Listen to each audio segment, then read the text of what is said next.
Maria, que você tá com essa cara brava aí? Ai, gente, esse barulho aqui, ó, ninguém merece. Escutando aqui, ó. Dá uma sugestão aí, ó. O que que faz pra acabar com esse barulho? Esse barulho é da bomba d'água. Você imagina a hora que vai tomar banho, barulho que não faz.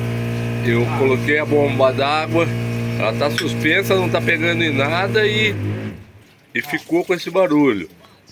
Então, por enquanto, eu ainda não descobri o que tem que ser feito para diminuir o barulho. Aí a dona Maria fica braba, porque fica com barulho na cabeça a hora que tá usando.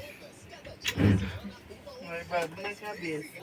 E aí, ó, acabou de lavar a louça aqui agora. Guardando ali, ó. Embaixo da pia. Nós vamos solucionar esse problema. Se alguém tiver alguma sugestão aí, manda para nós. Nos ajuda, gente, porque